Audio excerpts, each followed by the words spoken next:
Hello and welcome back to another episode of Inside the Asperger Studios. What happens when you take a autism specialist, a life coach, a speaker, and a teacher, and you combine it all into one person? You get my next guest, that's who. So sit back, relax, and grab your favorite beverage, and I'll see you on the other side. See you there. I wanna believe in the truth, but only see what I'm shown. Got the freedom to choose, but can't decide on my own. Follow what the group is thinking, bottle up my intuition till it's popping. Hello and welcome back to another episode of Inside the Asperger Studios. Today I'm joined with Sylvia Moore. Welcome to the show, Sylvia. Hey, thank you for having me. I really appreciate it, Reed. Not a problem. So let's start off with why don't you tell me a little bit about yourself? Okie doke. I know you and I kind of pre-talked about a few things, but well, I am 62 years old.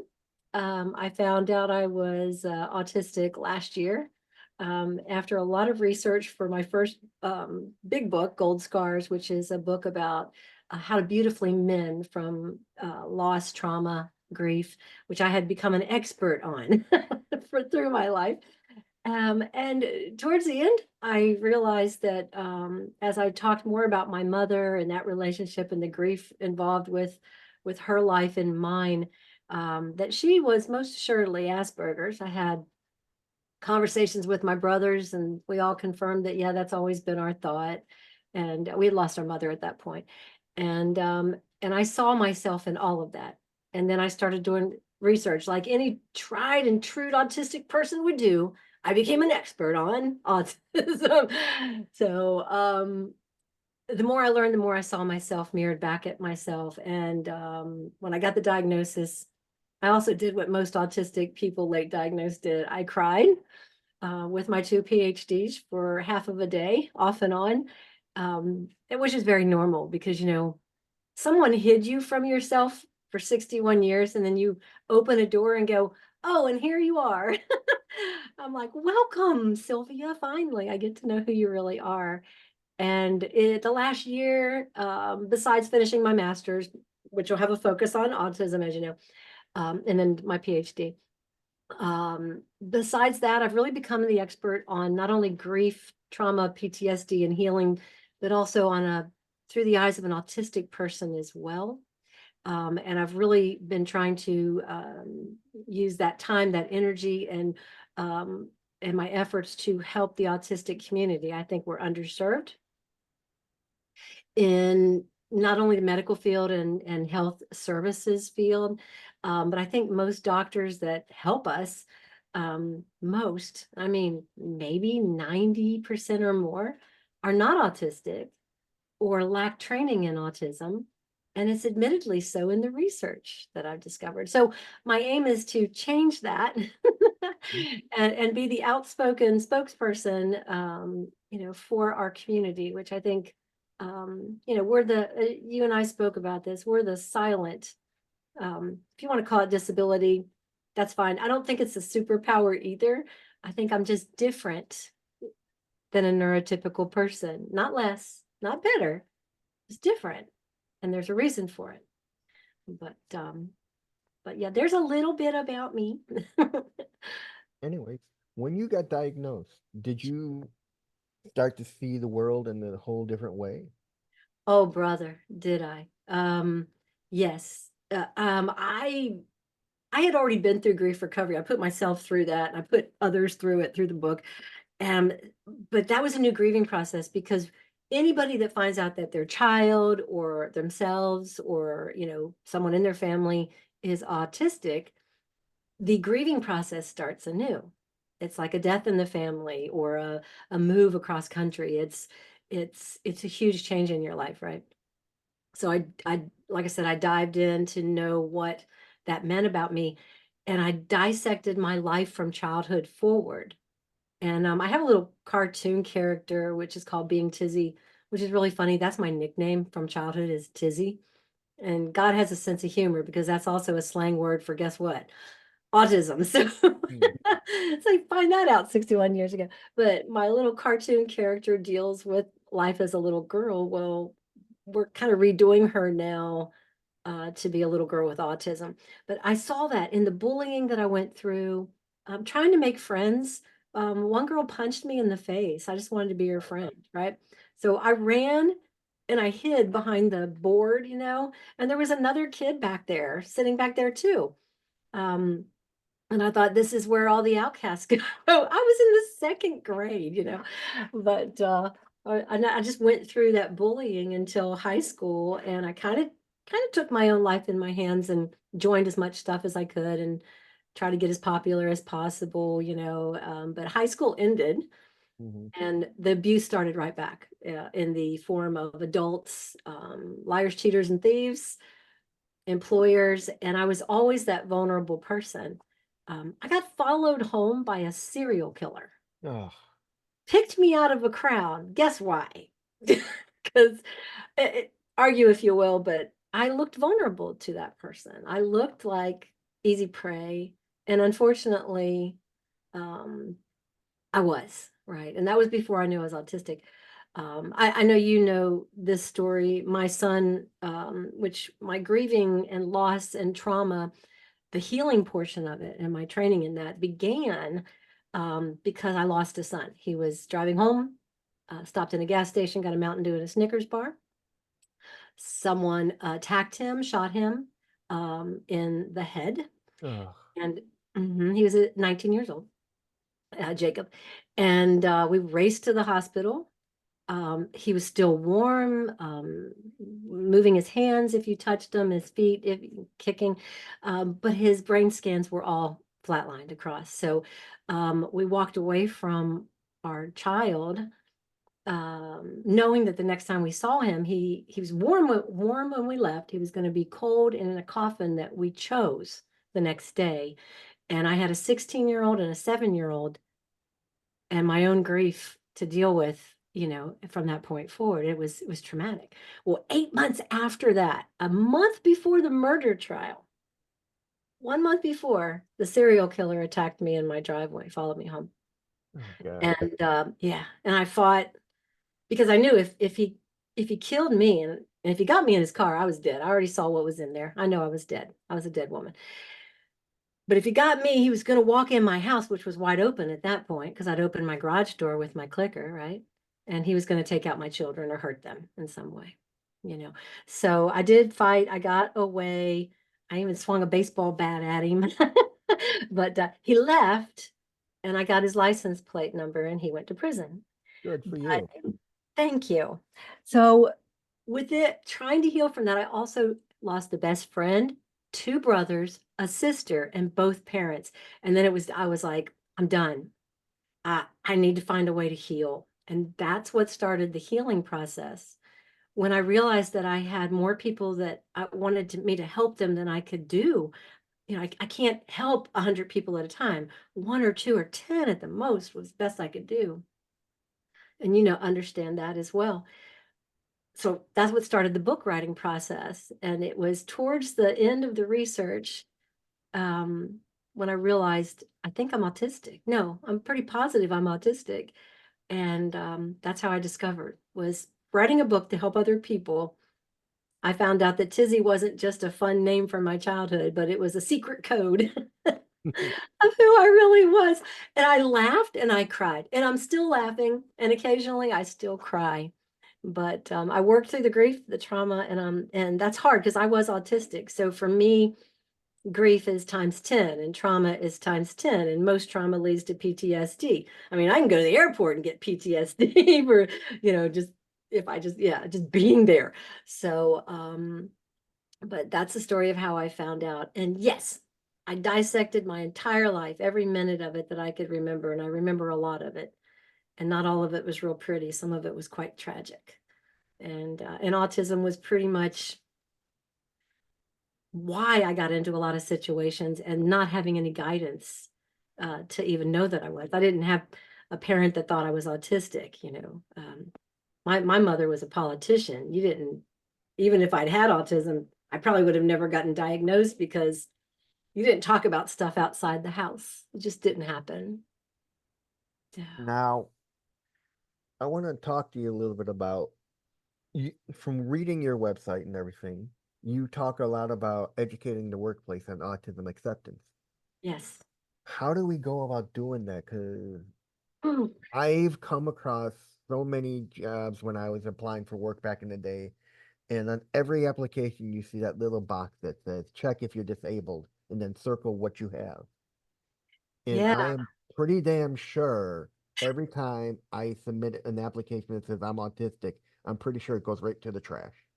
Yeah, it could, and that's wrong, and you know Mhm. that, and it's biased. By the way, our own doctors that help us are biased, and they admit it in many reports that I'm studying right now. It's kind of scary, but I became a certified autism specialist, and I did that through the IBCCES, right, the international, and you can do this IBCCES, become an autism specialist, a certified autism specialist. If you have your master's degree, I think you can get it advanced in that. Well, that organization, and I have a code for that. If anyone wants to do this, I'll give them my gold scar.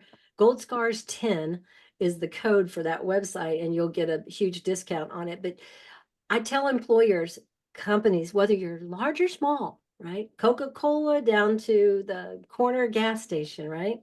Especially fire in services, life squad, fire departments, cities, um, they can easily become certified in autism, not just awareness, but inclusion. And it teaches the company, it certifies them. It teaches them how to have a safe place for their employees and their visitors and their customers and clients. Airports in the United States are just starting to do that. If you go to Europe, they have entire rooms set aside just for people with special needs, and that, autism included, neurodivergence, ADHD. You can go into that nice quiet place and get away from all of the stuff in the airport that makes me crazy. So, but I think pushing that idea, speaking to as many people as possible. That's why I'm on your podcast, right? The Mhm. main reason I'm here is I want as many people that hear this podcast for as many years as it is out there in the ether. I want them to know that I'll walk into your business and I will talk to all of your employees about what it was like to be Tizzy as a child and how that affected my work life and how I had to quit jobs because of sexual abuse. And I'm going to walk you all the way through that as to what you can do now. And the easiest thing you can do is get certification. It's just training. That's all it is. Train. And it's very inexpensive, and I have a coupon for it if you want it. But I think it is something that every employer should do. If you are facing the customers and the clients and the people that would walk in your door, and you're not prepared to take care of a customer who's autistic, or ADHD, dyspraxia, dyslexia, whatever, if you're not prepared for that, you might be a potential lawsuit if you mistreat them in some way. So it is worth your while to get that certification, or at least get the education. It's not expensive. Um, and prepare your business for that. So you wouldn't just say, oh, you know what? I know I'm supposed to have a wheelchair ramp, but I'm not going to do that. It's just autistic people are protected by the Americans with Disability Act of 1990. If I have to tell that to every single autistic person I know and remind them that they're protected, I will. But as businesses and business owners and community, we need to be aware that if you have a disability, whether you can see it or not, if I tell you about it, you should accommodate me in whatever reasonable amount of accommodation I need. And sometimes that's as simple as, please change all your flickering fluorescent light bulbs or get me a ladder and I'll do it for you, because they're going to drive me batty.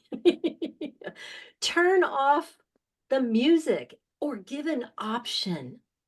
When you call a place and they put you on hold and the music drives you absolutely batty, it's meant to. And if you listen, it cycles. It starts out low and it gets really, really loud, really, really loud, and then it cycles back down. Well, if you're autistic, that bloody kills you, right? It kills you. Some businesses, I'm really proud of the ones that do, have an option that says if you want to wait on hold without the hold music, press 9 now. That option needs to be on everyone's hold music. We need to turn the volume down at grocery stores. The grocery store music is there to keep you from concentrating so you will overbuy, but for a injured person, autistic person, it is debilitating. So I stim the entire time I'm in a grocery store. The whole time I sing to myself and I get through that store like, because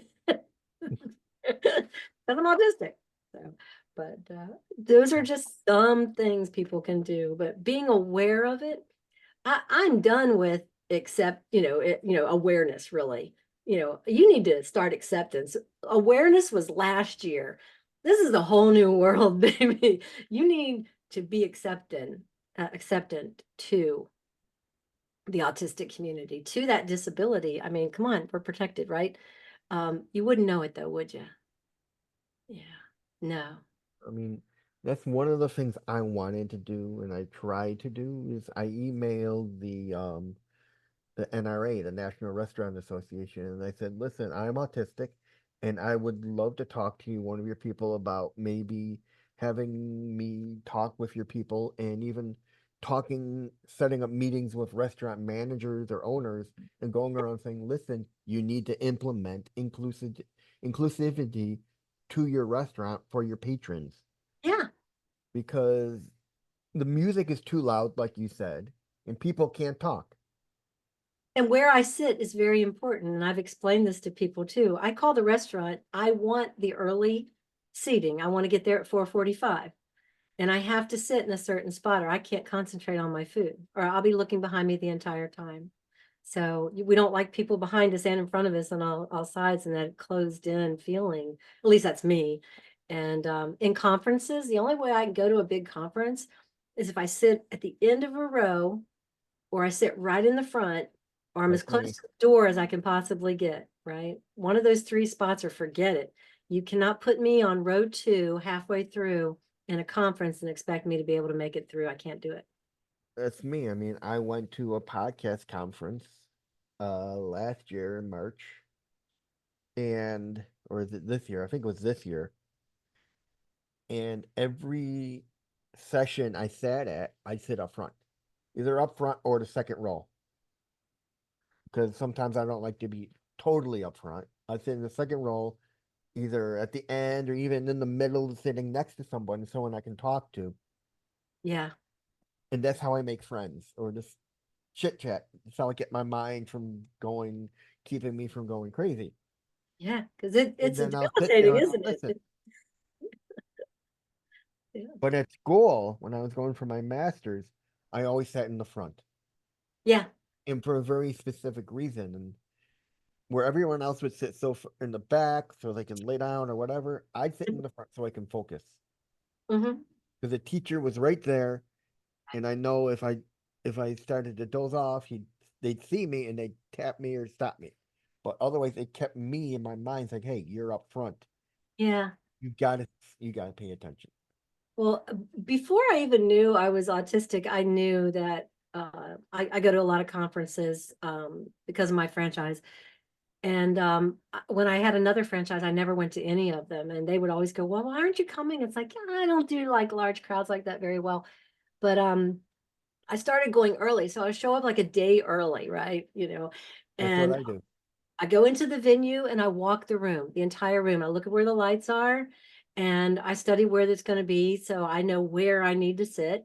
And then the day of, that morning, there's a VIP. I always pay extra for the VIP. Mhm. First 50 people in the room out of, several thousand means you get to pick someplace that's safe for you.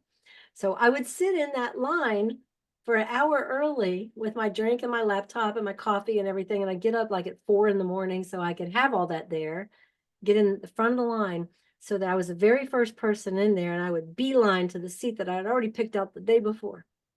Because I knew I had to sit there. And if that one wasn't available there or another place. And funny thing happened. We were at a conference not too many years ago, and a good friend of mine went with me. And we had these lovely seats right in the front, right? And they had a little break, and we all came back from the break, and someone was sitting in my seat. And I'm sorry to get all, Sheldon on that on the situations, like you have to move. But that's how I felt. Like you're in my seat. And she goes, we're just borrowing your seat. I'm gonna speak, and my friends are gonna sit here while I speak. And I went, but those are my seat. And I'm like, but they're my seats. And so she said, well, we've got seats back in that back area. You can sit there.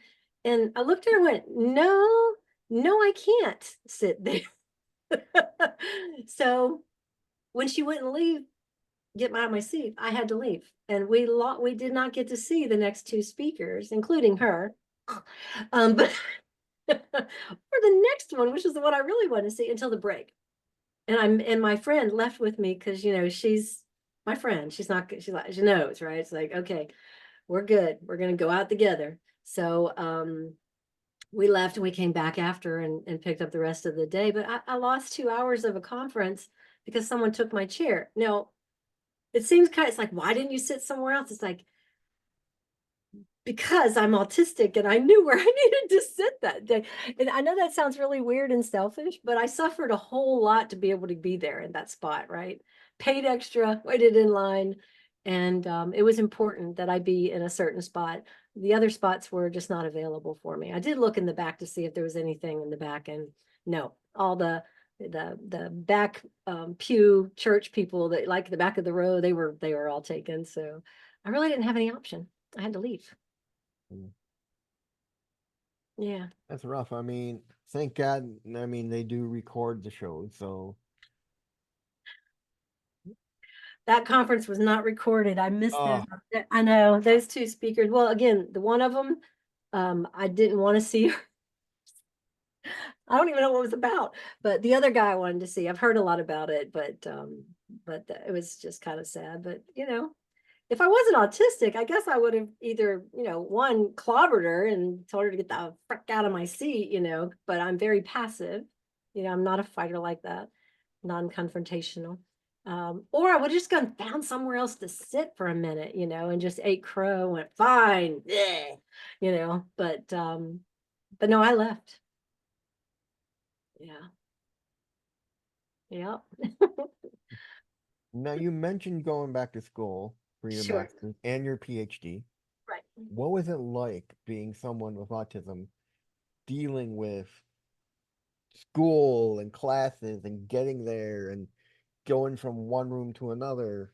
Because I know from my own experience, it was tough because it was that balance between play and work, and it was hard. And I just kept having to remind myself, I'm not there for fun.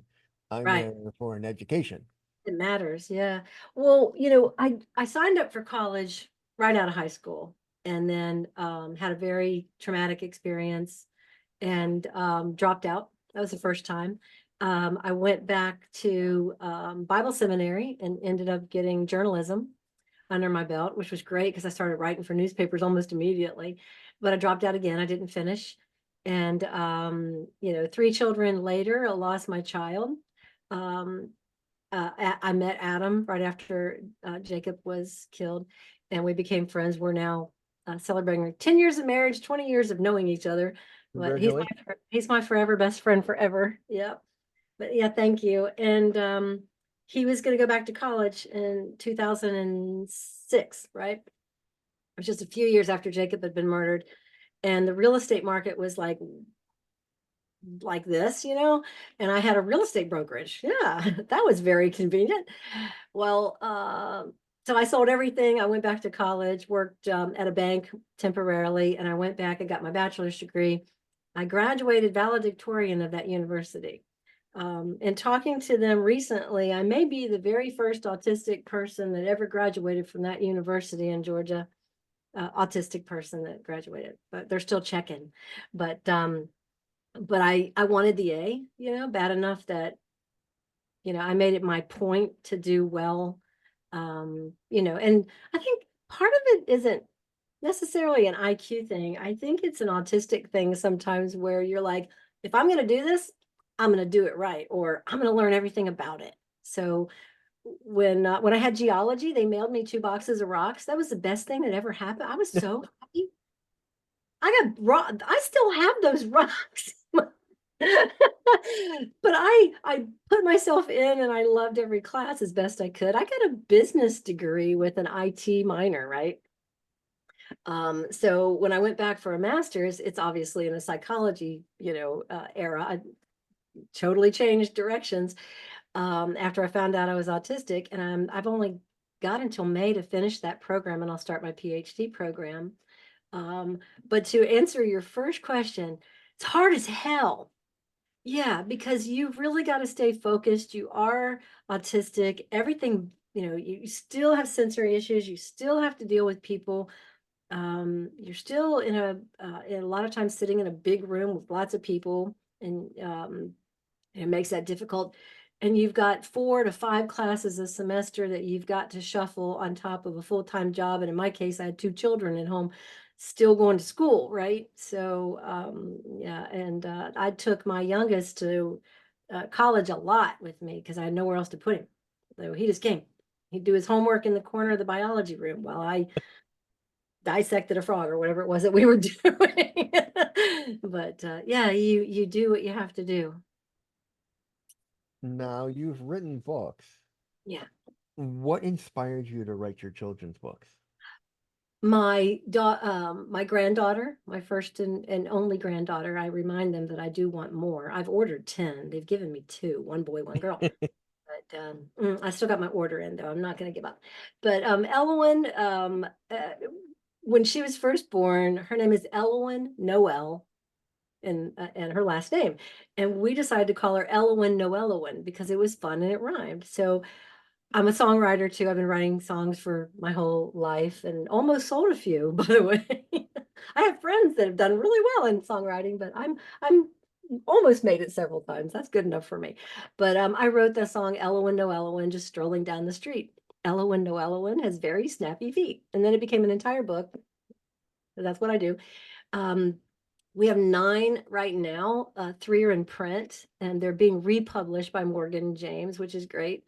But they're all really just based on her and her family. And then my favorite one is There's Something Wrong with Mommy. And Elowen learns, she thinks that her mom is fat and that mom's just like eating everything and licking the plates, and dad's cooking and cleaning, and we're afraid he's going to quit. And so she just keeps getting fat and she doesn't care. And Elowen learns that mom's actually pregnant. And so at the end of the book, we get Elon, the grandson, but that was that. And they have some adventures with Henry the house mouse, who takes them on a tour of his home by shrinking them first. And they go to the zoo and what normal little children would do. But every book, it's like a Dr. Seuss on steroids. Everything rhymes. So, which makes it fun. Yeah. Now, you became a life coach for autism. I did. What inspired you to become a life coach, and what was that journey like?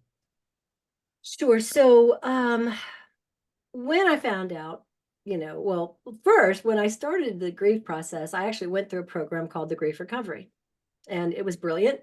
The philosophies were sound and sacred to me. I was like, this works. Wow.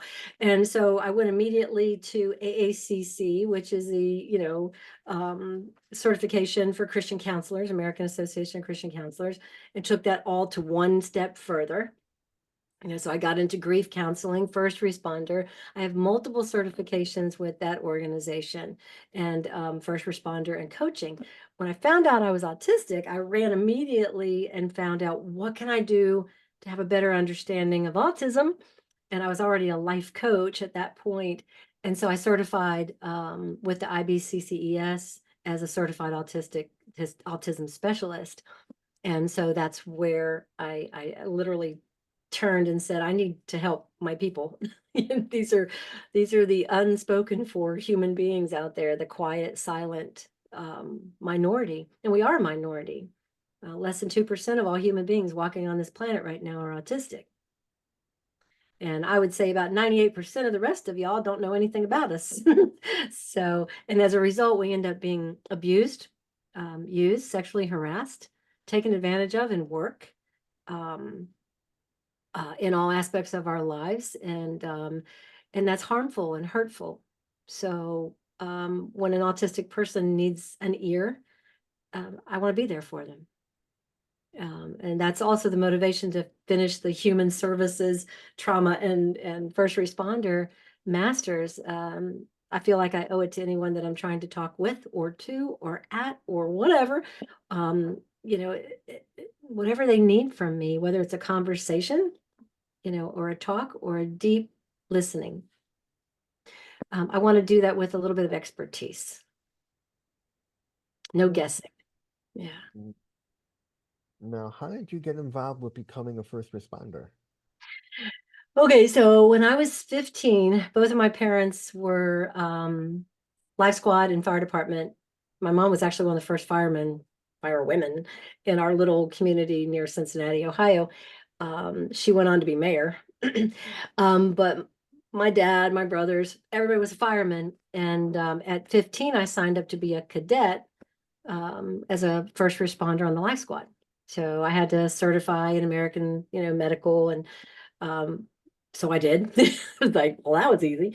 But and I was studying for an EMT, and I helped with trauma on the life squad. So I saw heart attacks and burn victims, and some of it was affected me, in that I would pick up the PTSD from that person and really feel that deeply. And I didn't understand why, but I thought that was just part of the compassion. I started volunteering because I had the American Medical. I had the training already. Each summer, special needs kids, autistics, would go to camp. And for every one student, there had to be one counselor. It had to be one-on-one. So a lot of counselors had to sign up, and I was one of those. And I did that as a child, as a young teen. And that was what really got me started. Now I think the focus is that I see where the circle goes. Whether you believe in God or you believe in omens, or what is it, karma? I don't think it's any mistake that I worked with autistic children when I was a teenager. I don't think that it was a mistake that my nickname was Tizzy, when you and I both know that that's a slang word for autism. And that was my childhood name from like birth, because my brother couldn't pronounce my name. That's what he called me. But bring it forward, here I am. And we've got a new cartoon character. I think you and I talked about that, named Tizzy, that we're working on for autism as well. So Now, let's talk about your books. that's how I did that. Yes. Now, let's talk about your books for a minute. What kind of Sure. reception have they received? Well, I was really surprised because I didn't self-publish the children's books. I went through Christian Faith Publishing, right? But it's kind of like self-publishing in that they hand it all back to you when they're done.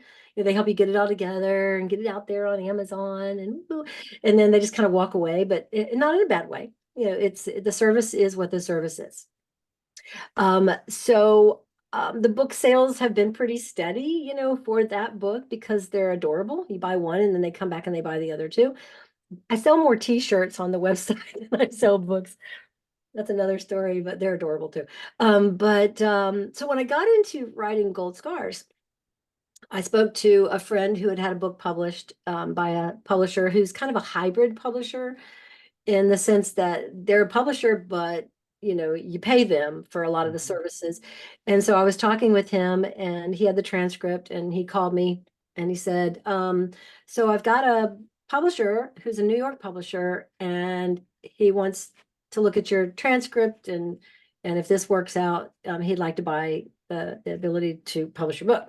So he did, and we did, and I signed a contract with him, and they paid me instead of the other way around, which is kind of cool, right? And that was the Morgan James Experience. The book just launched in May. It's doing pretty good. And we start all of our kind of like promotion and book promotion. We're working on the Audible, which I imagine I'll have to record myself. But that's all right. But those kind of hit like any day now. Like today, we'll have something by the end of the day, both on sylviamooremyers.com and goldscars.com. But by the end of the weekend, there will be two separate websites. And we're really going to try to push the book on that next level up. But I like, I tell people when I can about the book, but I'm all about letting the publisher do what they do best, and that is getting me on bookshelves. We're in Barnes and Noble, Books A Million.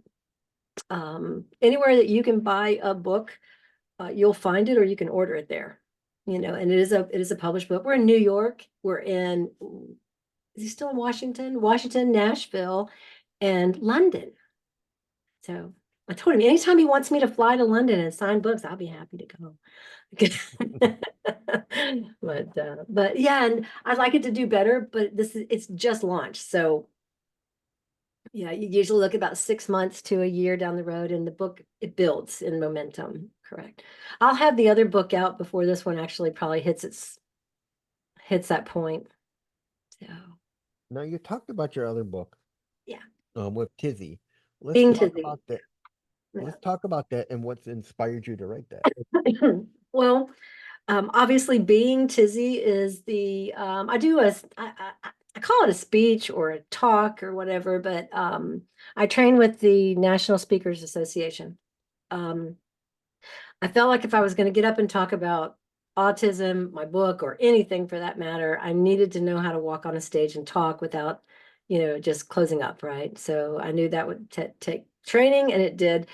And I created a talk. I almost call it a stage performance, but it's true, of a little girl called Tizzy that you meet at the beginning of the talk. And I take them through her life and the tragedies and abuse and the things that happened to her. And then we get to the end and they find out it's me. Okay, so I blew it for you. If you want me to come speak, I just blew the ending for you. But um, and I realized that this one talk was making people cry and laugh. And I walked off the stage, I walked, off the stage, or as I was walking off stage, and I looked down and everybody in the room was crying and applauding at the same time. And I realized that I touched something, that they didn't know anything about autism. And they got up after, and you can see it on my YouTube channel. If you go there, you'll see the Being Tizzy stage, that I did that first one. And forgive me, it was my first one, but it's still good. But I realized that they were saying, I've never known any of this. I had no idea that lining up dolls as a child was ignored when we would kids lining up cars. Hey, that might be autism, but little girls present differently, or the different signs of autism, or that you're probably discriminating against someone, you don't even realize that's what you're doing, because they're autistic. And because we're typically quiet and not outspoken, you're getting away with it, right? Which is kind of sad. But I really educated really smart people for the first time in their lives, learned about autism. And I thought, if this group of people in this room don't know anything about autism, then there's a massive population out there that don't know either. And what's the best way for me to get them? One stage performance with 1,000 people at a time, or write a book about being Tizzy and take them from my childhood to current and let them see what it feels like to be a late diagnosed autistic person in a crazy world controlled by people that don't think like me, and It's bring that kind kind of of. like my book where I take them from being diagnosed young to going through my clinical trial to being diagnosed later in life to where I am now, but I throw in stories through my life about stuff I remember with that message of you need to step out of your comfort zone. Yeah. And it's hard, isn't it, to step out of your comfort zone? It's very hard because, like we talked earlier, people don't realize that, yes, I may have everything I need, but they don't realize they don't. Mhm. You don't know if their parents have taught them life skills or social skills, but they think the world's gonna stop for them. It's not. It's gonna keep moving and it's gonna keep going until you realize at a certain point in your life you should have done all the things you could have done. Yeah. And you should, and you're right. A lot of people, a lot of autistic people, a lot of neurodivergent people will not pursue a career, or they won't pursue the education because they're afraid of what they're going to face. I'm going to tell y'all, if you're listening to this podcast and you're not autistic, what we're afraid of is you. And I don't mean that in a mean way. I mean that I'm 62 years old. I'll be 63 in January. I have been bullied by children and adults alike my entire life. And I will go to my grave. There will still be that event that will happen. I just present differently in a social situation. Um, you know, you're probably not going to invite me to your dinner party Friday night unless you're autistic. And then, I might be your guest speaker, and, Reed over here will be the announcer. But in the real world, people don't understand the way that we think because we think differently. Not broken, not abnormal, different. And that is really hard for a neurotypical person to understand. So that's why I think we, as an autistic person, get out there and do it. If you have problems, call me. I'll come help. I will. Well, I mean, like the saying goes, we're not broke, we're just different. We're different. Now, let's get back to a little bit more of a serious topic here. Sure. You talk about trauma is caused if you're not diagnosed. What kind of trauma can be caused if a child doesn't get diagnosed, or the parent doesn't see it or refuses to see it? Yeah, so there's so much. Think about as a child who's maybe not diagnosed and something simple just sets them off. I mean, they come home and their room is moved around. The bed's not there anymore. It's on the other side of the wall and the dresser's pushed over here. And that child just has a little meltdown, right? Because everything's wrong. I had all of my stuffed animals, which by the way, were all white because for some reason I liked little fluffy white stuffed animals. They were all lined perfectly up by height order up the side of the wall. If I'd have come home and they were messed up, that would have bothered me. I would have had to stop what I'm doing and fix that. That sounds like a tiny little problem for most children. They'd come home and go, "Ah, mom, you moved my stuff," but for an autistic child, that could actually go into PTSD. That could set off a crescendo of emotions and pain and distress, really. So put that into perspective, the death of a grandmother or a loss of a pet, all of those things, if the child is not diagnosed and they're autistic, they're going to deal with it possibly more intensely and very negatively. And you're not going to be able to walk them through that if you haven't prepared them for that loss. And I do see that a lot, that we're not really preparing our children, whether they're autistic or not, for loss or death. And we need to model that to our families and to our children so that they're not blindsided when it happens. But that's just scratching the surface, Reed. I mean, bullying in school. I mean, did you come home and tell your mom every time someone picked on you? No, not really. I didn't either. Yeah. I mean, because I was bullied all through high school. Yeah. And what I didn't realize I was doing at the time was masking. I was pretending to be somebody I wasn't, just so the cool kids wouldn't pick on me. That's exactly what we do. And I did that through junior high. Someone was always wanting to fight me. And I'm like, why? Why? I'm like 90 pounds and barely 5'2". Why do you want to fight me? Last girl that wanted to fight me in middle school was like almost 6 foot tall. Her name was Josie. And she just wanted to fight me. So anyway, I went through that. And I guess it was 10th grade.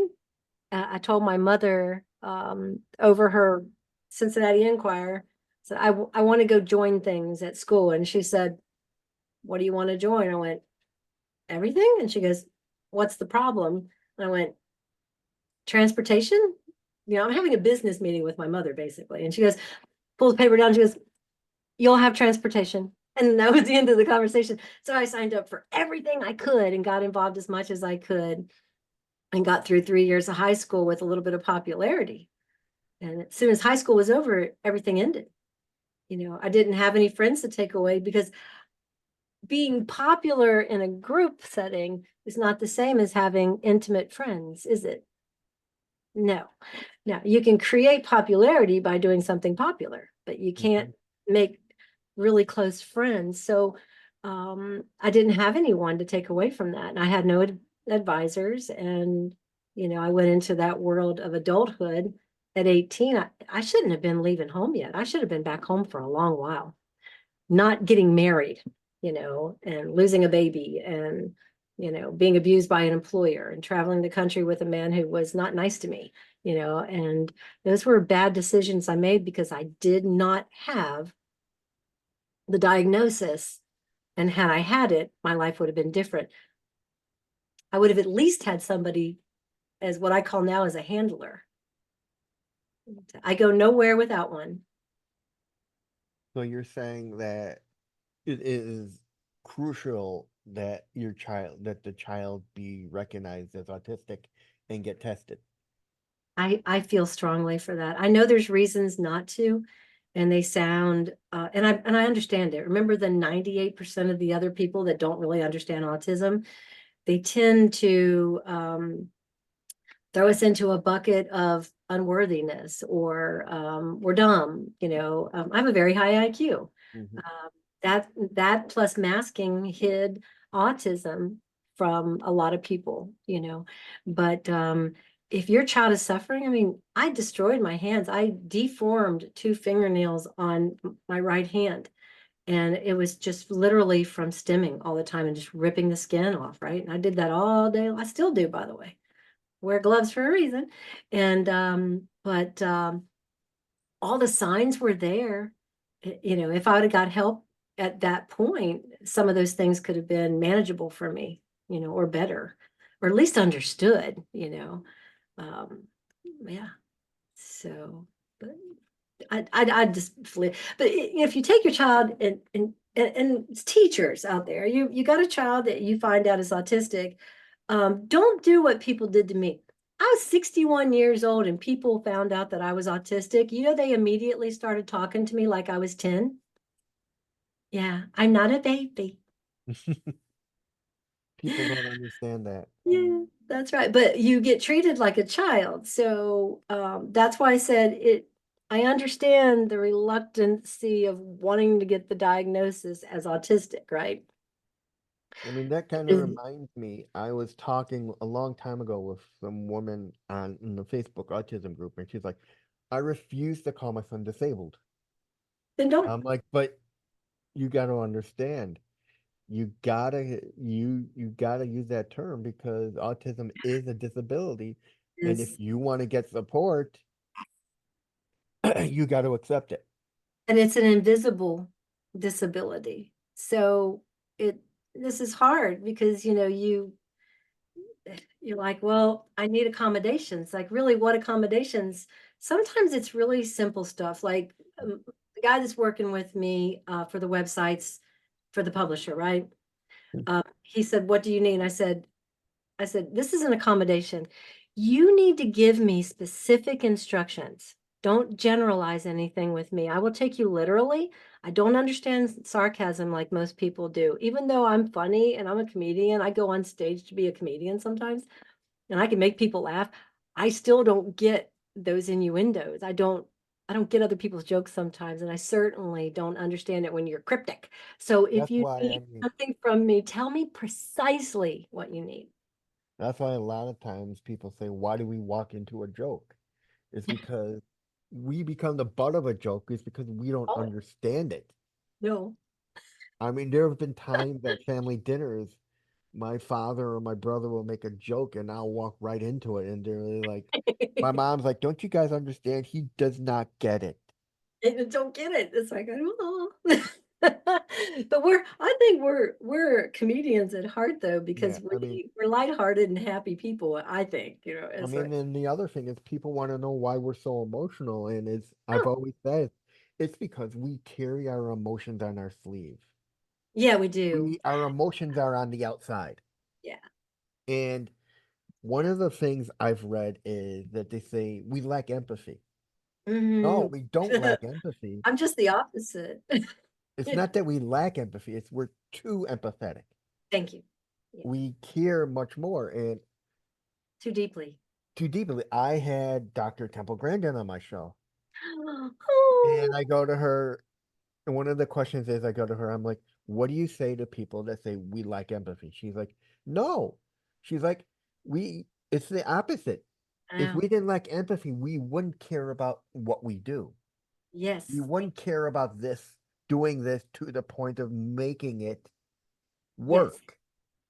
We are the people who will put our emotion into our work and to the point of getting it to work. Absolutely. And I think that's why I'm so proud of you writing a book again. I think more of us should write books because I think, I don't know about you, but there's a lot of emotion in Gold Scars, Mm, and it is emotion riddled, right. full, being dizzy, because that story is about suffering as a Hmm. child from being undiagnosed, and of course there's some fun stuff in there, but you as a life squad person, I took everything so seriously, and I still can see. Remember, I'm 62 now, going on 63. I was 16, 15, 17 years old, right? I can remember every single life squad trip that I went on, and I know what the person was wearing, what happened to them. I can see their wounds still in my brain. And that's not Yeah. from not being empathetic. It's just the opposite. My brain was on fire for that Hmm. person. I felt I mean, everything they felt. I'm pretty sure that means you don't have ADHD. Otherwise, you wouldn't be able to remember all that. I mean, I don't I know. Yeah. have ADHD. I am AUDHD, and Yeah. Mhm. I don't remember anything from college. Wow. And it's like when it came time for me to study, it's like, how do I study? In the moment. In the moment, and I reached out to I've tried to do cramming, and that failed. Yeah. And then I reached out to my friends, and I'm like, how do I study? I haven't had an exam in a long time. What do I do? And my friend's like, try study for 10 minutes, take 5 minutes off. Okay.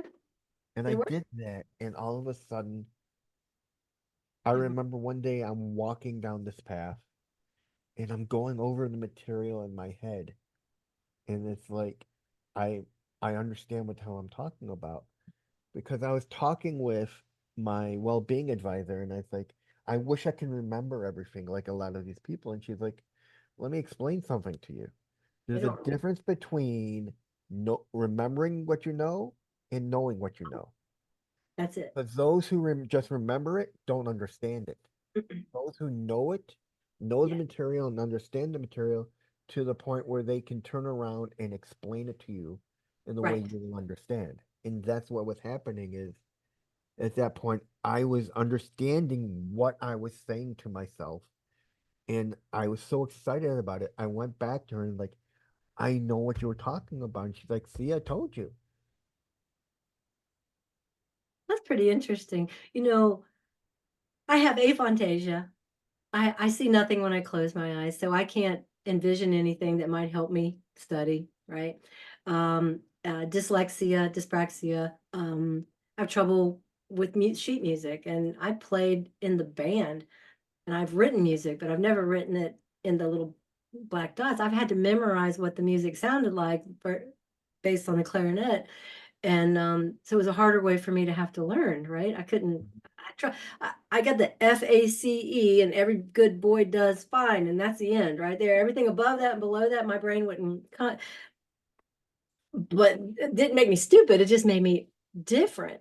So for me to study and actually pass, and I graduated top of my class, I had to know everything before I could go to that test. I had to know what the questions were and what the answers would be. And I laughed when I got the valedictorian. I'm like, I don't think this is a popularity test or thing because I'm not gonna make that. I said, maybe y'all just like me. I don't know, but I'm not the smartest person in this college. I'm pretty sure that biology major sitting next to me is gonna cure cancer one day. She's the smartest person in the college. I'm just more studious than the Yeah. rest of you. I mean, what's I interesting wanted to the me, A. I mean, my biggest thing was how do they expect us to hold all this information and keep it in our minds like a catalog? And then when it comes time for the exam, and you Mhm. go and you get these questions to Yeah, pull it out. you have to know your work. That's it. And or I at mean, least know it. If it's crap that you're never going to use again, then yeah, you just got to know it for now. Like algebra, if you're not going to use algebra tomorrow, just know the algebra to get through the test, and then you're done. Just walk away. I mean, I scraped through my exams. Yeah. I got what was considered a passing grade. I mean, no, with no higher, no lower. I mean, I was told my thesis wasn't master's material, Hmm. so I didn't pass that. And I wound up, I mean, even I consider myself getting a master's, but in reality, I got a postgraduate certificate, which is 2 credits short of a master's. But in Ah, a sense, it's still a master's degree. true.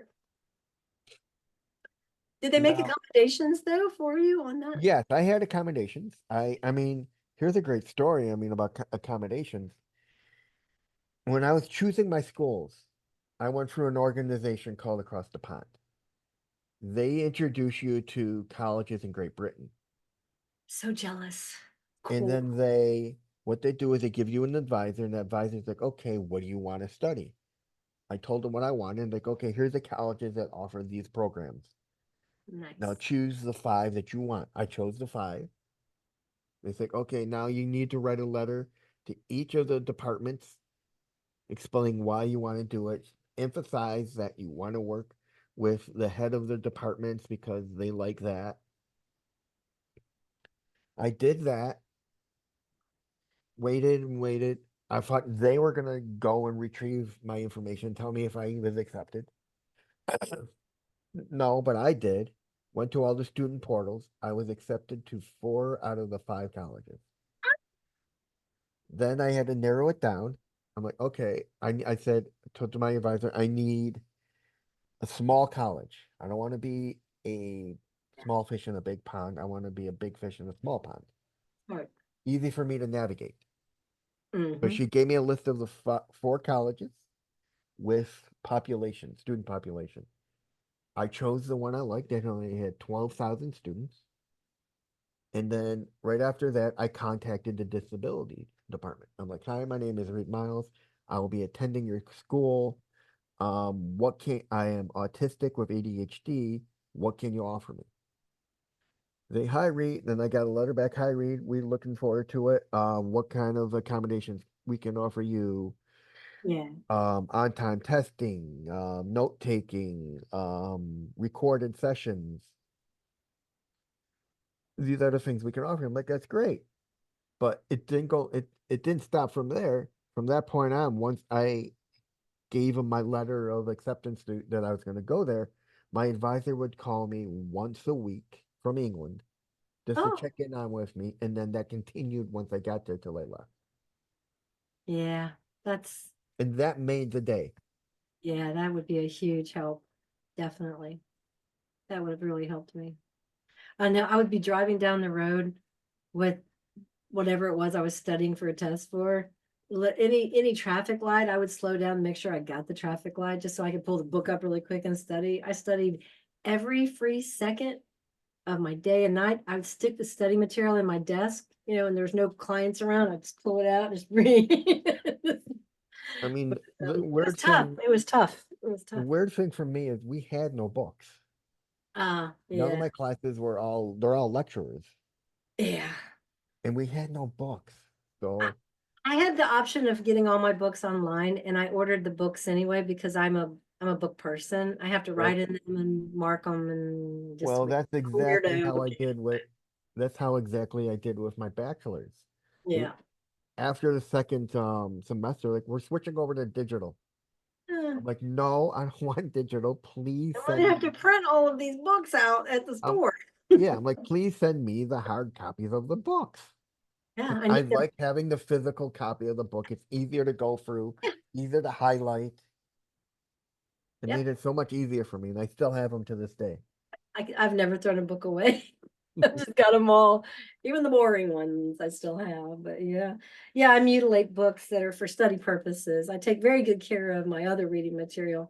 If I get a lot of Temple Grandin's books, Orion Kelly's book, I get them, but then I get them on Audible, also, and then that way I can protect the book. But an actual classroom book, I'm not selling it back to the college because it's not worth it by the No, time I get no, done with it. I don't think kids today realize that you're getting you're almost getting a quarter of what you paid for the book.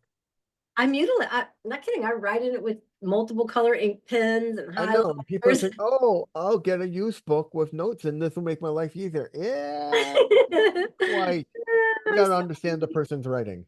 I'm a visual thinker, and because I have aphantasia, I can't close my eyes and see anything until I dream at night. Then that doesn't, but for me to actually see, I got to see stuff to learn it, and that means a lot of times if I'm going to take a test on something, listening to the book is not enough for me.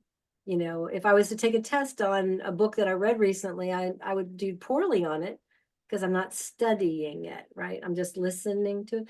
But if I have the actual book, I'm dissect. My class, we're in the first week of classes right now in my master's, and we only required to read pages or chapters 1 and 2. Do you know I've already finished the entire book and I'm going backwards on it, putting stuff in and dovetailing, making notes and putting scotch tape when I run out of sticky things.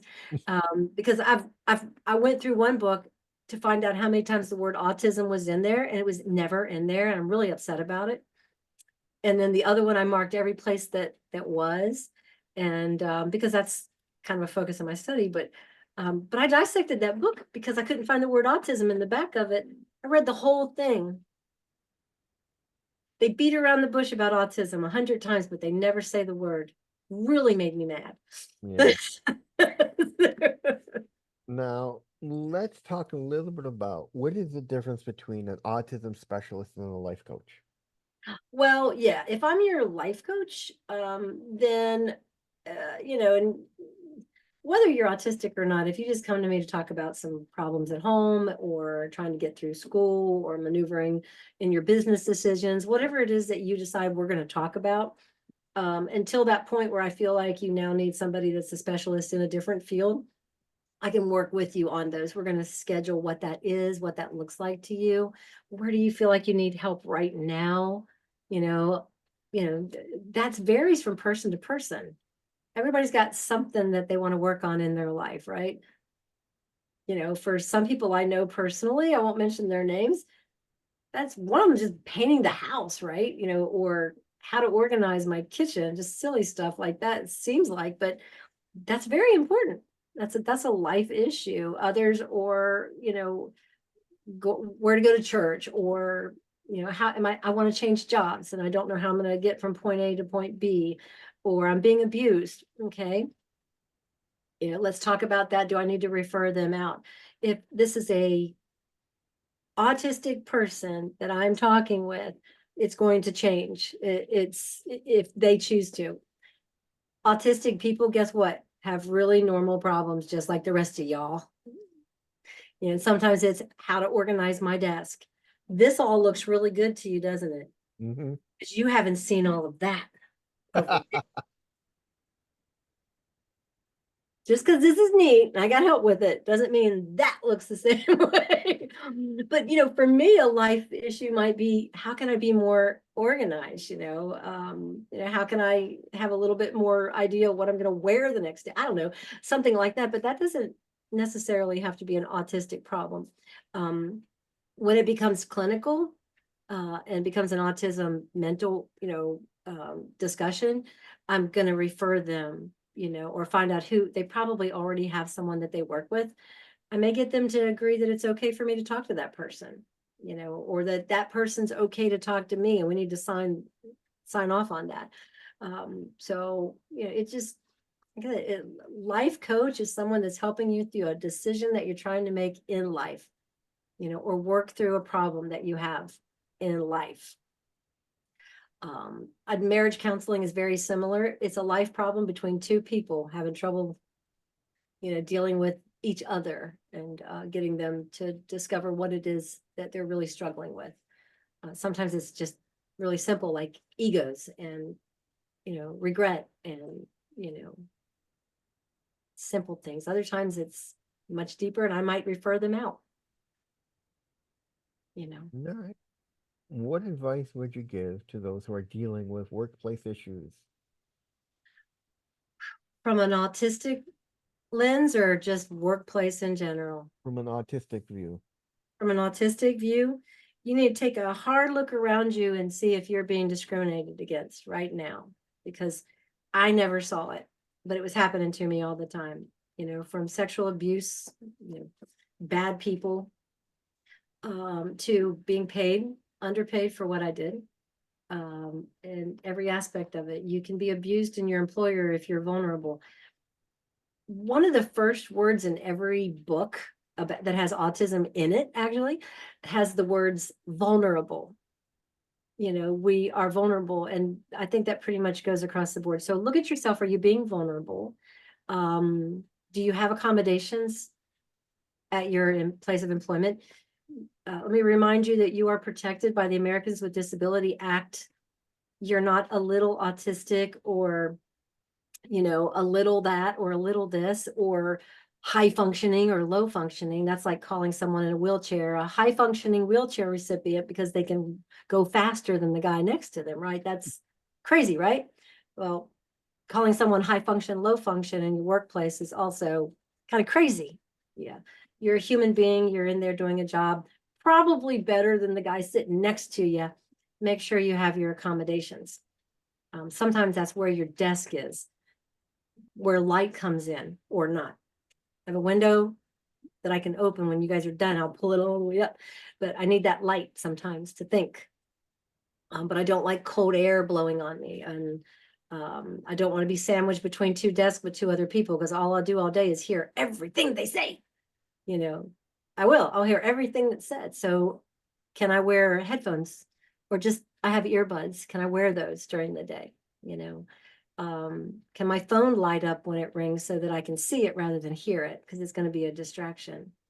What are those things that you need as accommodation? If you have a coach that you're working with for your autism, your counselor, your person that you work with, your doctor, whomever that is, can help you make that list. You should be able to give that to your employer, and those reasonable accommodations should be made. And And don't be finally, shy to make them. Yeah. and finally, where can people find out more about you and your services? Sure. You can go to goldscars.com. That's a quick and dirty way to get to my website, to my book. Sylvia Moore Myers, which is my whole name.com, takes you to the same place for now. We're going to bifurcate those sometime over the weekend, where we'll have two separate sites. But for now, either one of those will take you there.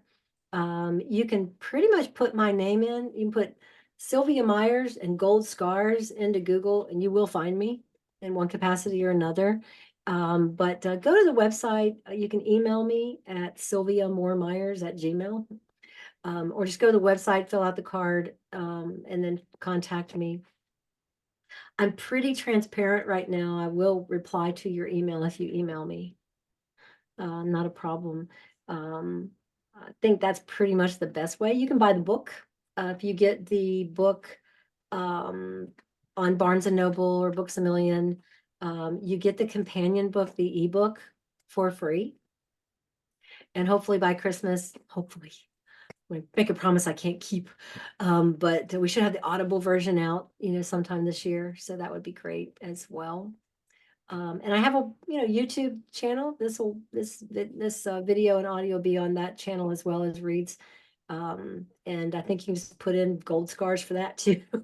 So I try to keep everything as same as possible, so that I don't have to, have multiple different websites for different things. I like to keep it simple for my brain as well as yours. So. And that's it, ladies and gentlemen. That was Sylvia Moore. I'm Reed Miles, and I'll see you in the next one. Thank you, Sylvia. Thank you. It was a pleasure. Not a problem. See you in the next one, everybody.